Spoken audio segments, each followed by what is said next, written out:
Hey folks, happy belated Canada Day. It's July, so it's time for your June real estate market report. The stats package for June has been released, and once again it doesn't show a lot of confidence in the apartment market for sellers. It's been an unusually slow spring season. The HPI Benchmark Apartment Values in the Fraser Valley and Metro Vancouver remain pretty much stagnant despite the June rate announcement. Apartment sales in Metro Vancouver fell for the second month, down from an annual high of 1,419 in April to 1,245 in June. In the Fraser Valley, sales also fell for the second month.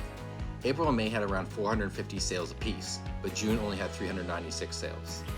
Similar to what I said last month, apartment home sellers continue to have a tough time competing against the onslaught of new apartment presales that were released this spring. Developers are offering significant realtor bonuses and buyer incentives to get their buildings sold.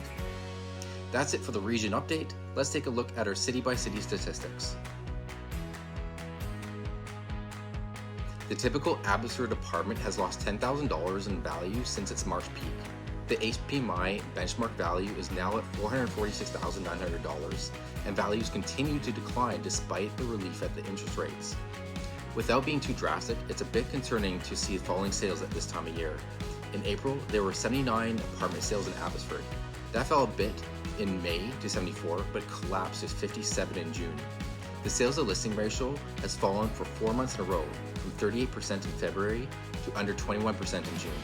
This is great news for buyers, but a little bit concerning for sellers. Apartment values in Burnaby declined for the second consecutive month. The benchmark value has fallen from just over $808,000 in April to $801,000 in June. Sales have been consistent, but the number of active listings continue to climb to record highs. At the end of the month, there were 1,081 active listings. There are only 2 months in Burnaby's history that has ever had more. That's back in June and July of 2012. There were 1,083 and 1,089 respectively. So if you're a buyer looking for an apartment, especially one close to transit, Burnaby's inventory may be a great place to look right now. The sales to listing ratio is down to 19.2%, which is the lowest it's been since November of 2023, which is a great trend for buyers, not so much for sellers. After seeing sales fall sharply between April and May, June held steady, but the number of new listings increased from 81 in May to 102 in June. The sales to listing ratio in the Chilliwack region has steadily fallen from over 28% in February of this year down to under 18% in June. Despite this, however, prices of Chilliwack apartments have continued to rise. The benchmark price for an apartment bottomed out at $394,000 back in November and has been steadily climbing ever since. That same benchmark is now hitting $418,500. This is the highest value it's been since August of 2022. However, if buyers continue to have more options, it is unlikely that this trend could hold. Although Coquitlam apartments have been among the strongest cities in recovering lost value during the 2022 interest rate hikes, values in the city have fallen for the last 3 months as the number of active listings reach record highs. After reaching a 12-month high of over $755,000 in March, the typical Coquitlam apartment has fallen to $746,400 in June. This is a 0.6% increase over this time last year, well under the rate of inflation obviously. There were 387 apartment listings on the market at the end of the month, which is the highest we've seen since November of 2020. Meanwhile, sales have fallen to under 100 units for the first time this year since January. The sales to listing rate has fallen from almost 40% in April to 24.3% in June, signaling a strong reversal in supply and demand in just 2 months. Values for Langleys apartments have held steady in late spring. The typical Langley apartment had jumped from $594,700 at the end of 2023 to $620,600 by March. However, since then, prices have stabilized with only nominal reductions. The two areas with the vast majority of Langley's apartments have, however, been diverging, with Willoughby's condo seeing price gains a bit while Langley City's apartments have seen price decreases in the last 3 months. The sales to listing ratio in the Langleys have bounced back a bit as sales increase, while the number of new listings have dropped. This is putting more pressure on buyers. Of course, we are seeing a significant number of developers posting selected units on the MLS, which are skewing the true sales statistics.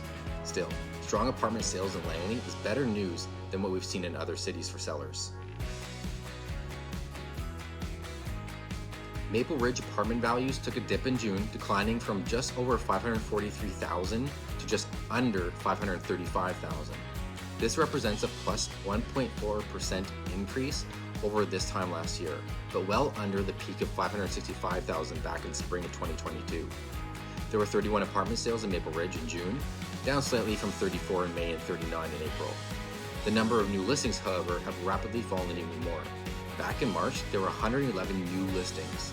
This fell to 76 in April, 68 in May, and now only 56 in June. Despite the lack of listings, lackluster sales numbers have kept the sales to listing ratio at about 16%, showcasing a buyer's market for Maple Ridge apartments. The benchmark value for Surrey's apartments fell once again to $545,600. This is 1.5% less than this time last year, and almost $40,000 below the April 2022 peak price.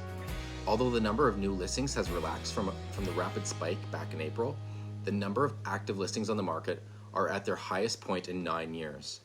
The number of sales fell for the second month in a row, down from 226 in April, 213 in May, to 193 in June. The sales to listing ratio dropped below 20% for the first time in 2024, signaling a balanced market that is increasingly edging in the favor of buyers. The typical Vancouver apartment held steady, gaining some nominal value in the last month. The current benchmark value of $811,500 is less than a half percentage point more than the value from June back of 2023. Sales fell slightly from 487 in May to 454 in June, but the number of new listings fell much more. In April, there were 1,342 new listings.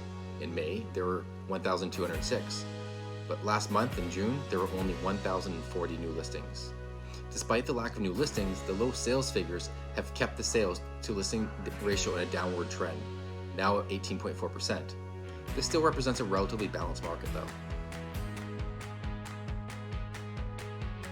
After seeing 4 months of price increases, White Rock apartment values finally did take a hit in June, with the benchmark value falling almost $20,000 from $633,400 to $613,500.